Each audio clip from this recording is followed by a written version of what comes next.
The problem, the solution. I think I'm doing okay, right? In 1992, we started a business called Update Services in the corner of a bedroom. We had no credit, no capital, and no experience. But we worked like crazy, and it actually began to work. We managed to grow every year for 16 years, and then 2009 happened. Sales dropped for 3 straight years. It almost killed us, but we survived. We all have a plan A. Be an employee, be a sales rep, or be a small business owner. My plan A was Update Services, the great American dream. Or maybe not. After 3 years of recession, I needed a plan B. So how's your plan A working out? Are you on the 40-40-40 plan? Work 40 hours a week for 40 years to retire with 40% of your income? Imagine living on 40% of what you make right now. You see the problem? This hits high income earners too. Why? Because as income increases, outgo increases more rapidly, as my dad said. So what's our retirement outlook? For a lot of people, it's kind of like a train wreck. Here are the facts. The average person age 45 to 62 has saved $38,000. Take the annual income you want at retirement. Divide it by 4% to know how much you need saved to retire. For example, to have a $50,000 a year income at retirement, you will need $1.25 million saved by age 65. For a $100,000 income, you would need $2.5 million. $38,000's a really good start if you're 20. AARP tells us that 50% of retirees retire on Social Security with 0 other retirement funds. 36% of those 55 and above don't contribute to a retirement plan because they can't afford to do so. 24% of those age 65 have postponed retirement altogether. And 70% of those who hit 62 take the early Social Security benefit option, even though it locks them into a lower income forever, because they needed the income now to live on. But here's the big one. 40%, that's 4 out of 10, have abandoned the idea of retirement altogether. This was not on anyone's game plan when they started the work 40 hours a week for 40 years plan. So what's the solution? What's plan B?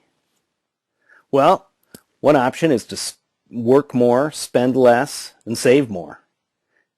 Basically trade more time for money and lower your standard of living and expectations for the future.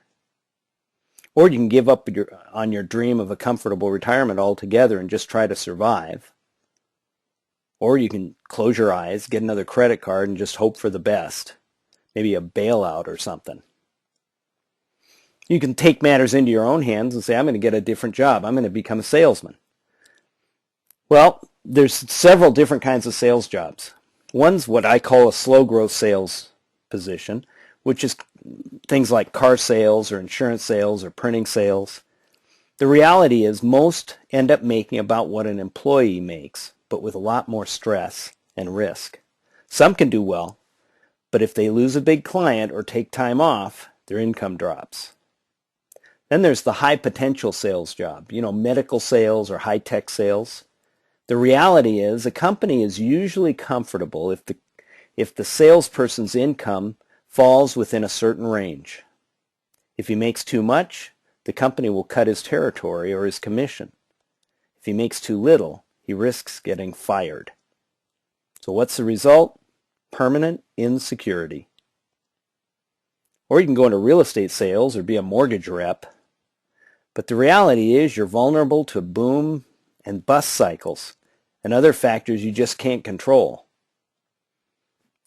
You could start a traditional business. You can do what I did and bootstrap a business based on a skill or a trade. The benefit is you may initially need very little money to get started. The reality is it may be years to really replace your current income, and it may not scale well. If you stop working, you stop earning. You could buy a franchise. The benefit is if you just follow their plan, you should be okay. It's kind of a lower risk way to own a business. The reality is you need a big capital investment, anywhere from $50,000 to $200,000 or $300,000, sometimes up to as many millions.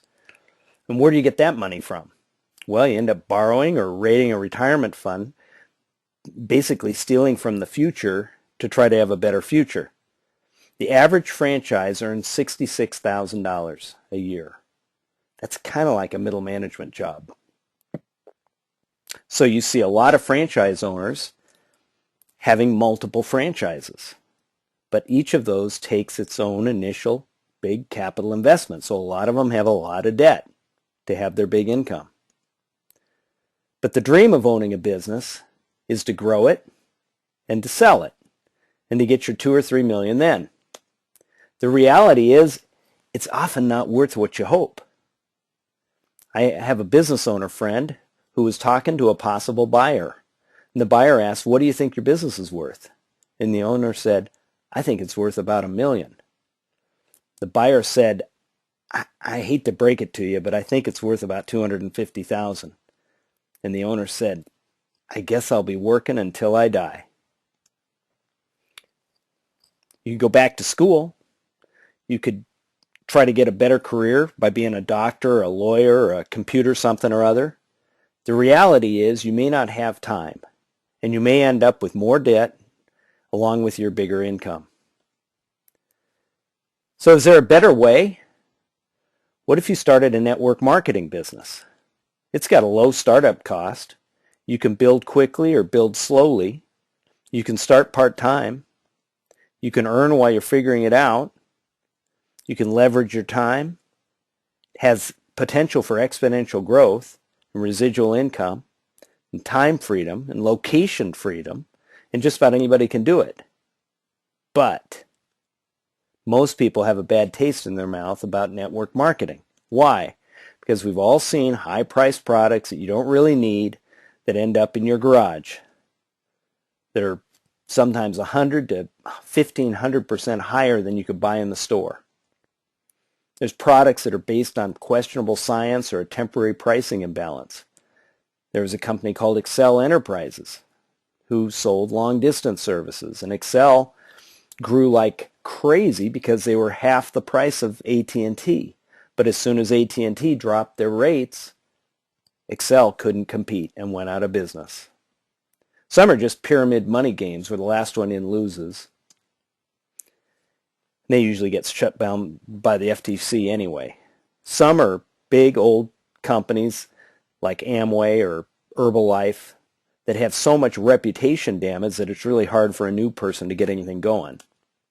What would the perfect business be like? Well, it should be built on people doing natural things they're going to keep doing. You need a product that never goes away and that fills a legitimate need. Ideally, you want to have some kind of a crusade or a mission. It needs to make sense so it's easy to sell. And the biggie, it should be a win-win for everybody, not just those in first. What if we could build a business based on people buying products they already buy at retail prices, and maybe even at stores they already shop at? Think gas and groceries like Cub Foods or BP, Home Depot, Groupon, Gap, Sears, Kroger, Albertsons, Target, and get money back with every purchase. And what if we could help small businesses get new customers and repeat sales? Would you want to know more?